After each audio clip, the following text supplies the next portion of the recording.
Congo vient de réaliser un match nul face au Portugal. Et pour moi, il faut féliciter les Congolais. Les Congolais n'avaient pas en face d'eux la Guinée ou une petite nation de football africaine. Ils avaient en face d'eux le Portugal, l'une des meilleures nations de foot en Europe. Le Portugal, c'est quand même l'équipe de Cristiano Ronaldo, de Bruno Fernandes, de Vitinha, de João Neves. Il y a tellement de joueurs là-bas que quand on regarde sur le papier, on est tenté de dire que c'est l'équipe qui a les meilleurs joueurs du monde au sein de son équipe. Mais le Congo avait ses armes. Le Congo avait ses moyens. Le Congo avait surtout un entraîneur qui est là depuis un bon moment. Il faut que les fédérations africaines comprennent une chose. Un bon entraîneur travaille dans la durée. Il ne sert à rien de vous précipiter. Parce que certaines nations, à chaque fois où il y a un petit échec, tout de suite, il faut changer l'entraîneur. Pourtant, l'entraîneur arrive à changer une équipe avec la force du temps. Regardez les Allemands. Les Allemands ne changent pas trop les entraîneurs. Un entraîneur peut faire une mauvaise Coupe du Monde avec l'Allemagne, mais il restera à la tête de l'équipe nationale au moins pendant 6, 7, voire même 8 ans, à conserver, n'est-ce pas, son aura et à créer en constituant une véritable équipe qui pourra donc parer à toute éventualité dans l'avenir. Mais chez nous en Afrique, il suffit d'un petit problème pour que l'équipe soit déjà disloquée. On cherche des entraîneurs à tout va et ce qui arrive souvent doivent tout recommencer à zéro. Ici au Congo, ils ont un entraîneur qui est là, ça fait je crois déjà 3 ans, ou même 4, je ne sais pas. Les Congolais peuvent me dire. Et j'ai envie de vous dire que c'est un ancien entraîneur d'une équipe du championnat camerounais. Ça veut dire que l'entraîneur du Congo, c'est l'ancien entraîneur de Coton Sport de Garoua au Cameroun. C'est lui qui est aujourd'hui l'entraîneur de l'équipe nationale du Congo. Et c'est lui qui vient de faire match nul aujourd'hui avec le Portugal. Et j'ai envie de dire que les Congolais n'ont pas été réalistes. Monsieur Bakambu, il a eu tellement d'occasions qu'il aurait pu tuer le match. Mais ceci n'a pas été fait. Ce n'est pas comme si le Portugal aussi ne pouvait pas tuer le match. Le Portugal pouvait tuer le match. Mais les Congolais ont pu aujourd'hui, regardons comment il s'appelle, Jean-Pierre Mbemba, il a joué son ballon et il a empêché Cristiano Ronaldo de développer son football aujourd'hui. Au sorti de là, tout le monde dit que Cristiano a vu que ça se fait sentir. Non, mais surtout il y a ceux qui sortent et ils veulent comparer la prestation de Messi et la prestation de Cristiano Ronaldo. Les gars, il faut que vous fassiez une nuance qui est claire. En Argentine, toute l'équipe joue derrière Messi. Ils ont accepté que c'est Messi qui est la légende.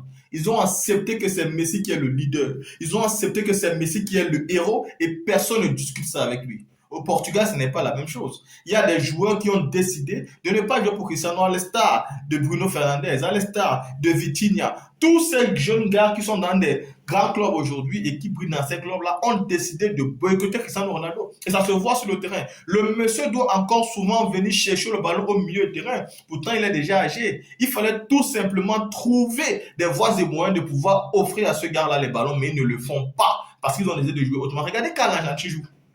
C'est tellement factuel, c'est tellement visible que vous vous rendez compte tout de suite que tous les Argentins ont décidé de jouer pour Lionel Messi. Parce qu'ils ont constaté que Messi, c'est le héros et il faut l'accepter. Mais au Portugal, ces joueurs refusent de faire la même chose pour Cristiano Ronaldo. Vous constatez donc que les égos sont encore surdimensionnés.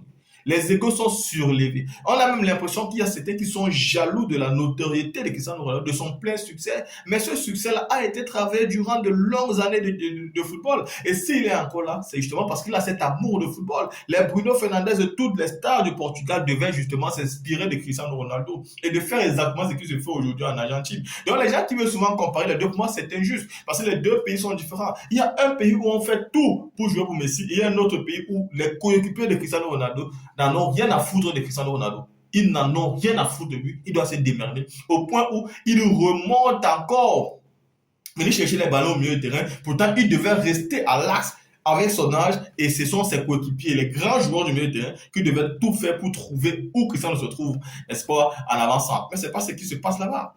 C'est pas ce qui se passe. Donc, moi, la comparaison ici n'a même pas sa place. Et surtout que Messi encore, il est tellement privilégié par la FIFA. Il faut le dire clairement. Nous avons vu hier, n'est-ce pas, le match de l'Argentine face à l'Algérie, même si l'Algérie n'a pas été capable de démontrer quoi que ce soit. Mais il faut dire que dans ce match-là, à la 32e minute, Messi prenait un carton rouge. Moi, je n'ai absolument rien compris. Messi n'a pas simplement, c'est-à-dire mal joué face à ce joueur. Il a joué pas derrière. Et le pied, c'était comme ça. Non seulement au mollet, mais aussi à la cheville.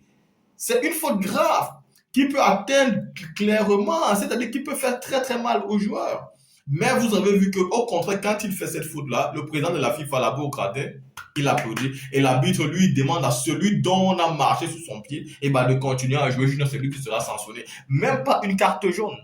Même pas une carte jaune. Et vous avez les joueurs qui viennent nous parler ici de l'intention, de la gravité. Non, si c'était un autre joueur en dehors de Messi, il aurait tout de suite pris la carte rouge. Ça, ce n'est même pas un débat. Et donc, nous, on se pose la question de savoir pourquoi le joueur peut faire autant de fautes, pourquoi Messi peut faire toutes les fautes qu'il veut et lui, il n'est pas sanctionné. Si c'était Cristiano Ronaldo dans cette faute-là, tout de suite, il aurait été sanctionné. Donc, moi, comparaison n'est pas raison.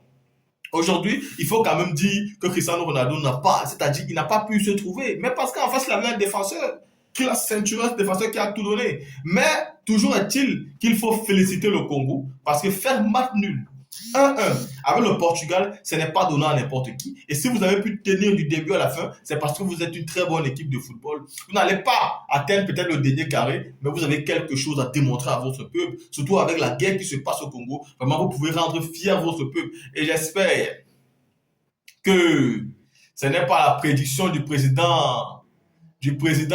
qui est en train de se faire.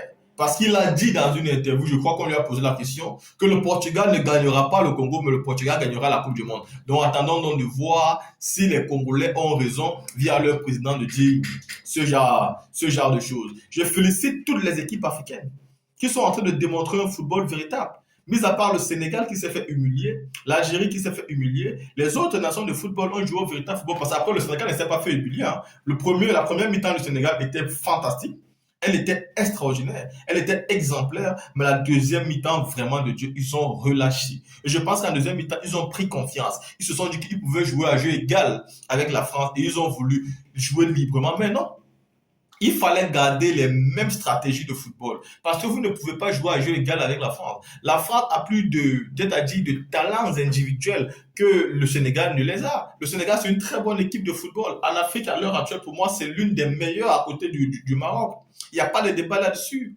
Le Sénégal a une très bonne équipe de football. À côté du Maroc, et pour moi, derrière vient la Côte d'Ivoire. Ce sont des équipes aujourd'hui qui ont une véritable structure de jeu et qui peuvent changer, n'est-ce pas, le rapport de force dans un match de football. Mais face à une équipe de France, pas parce que la Côte d'Ivoire a tapé, n'est-ce pas, la France en match amical, que le Sénégal devait penser en deuxième mi-temps qu'il pouvait jouer au vert. Il ne faut pas jouer au vert face à une équipe comme la France. Parce que la France, elle aime quand vous jouez au vert. Quand vous jouez au vert, la France va vous marquer d'une manière ou d'une autre parce qu'ils ont les joueurs pour ça. Ils ont les joueurs qui ont des qualités pour ça. Ils ont les joueurs qui ont les points de vitesse technique, de bons dribbleurs, de bons passeurs, de bons défenseurs. Ils ont tout ce qu'il faut. Tout est réuni pour ça. Et donc, pour moi, la première mi-temps du Sénégal a été géniale, mais la deuxième mi-temps a été chaotique. Et pour l'Algérie, je n'en parle même pas. Pour moi, l'Algérie n'a pas eu le niveau même un peu. Je ne me rappelle même pas s'ils ont même tiré. C'est-à-dire, mis à part le but hors jeu, je ne sais pas s'ils ont eu des passes cadrées, des tirs cadrés, honnêtement. Si c'est pour ça que l'Algérie voulait partir en Coupe du Monde, ça vraiment, il n'y a pas mort d'homme, quoi. Parce que je vois cette Algérie-là, je ne la vois pas quitter de là avec un point. Si elle continue à jouer comme ça, l'Algérie rentrera chez elle avec 0 point. Et ça, c'est ce qui est bien dommage.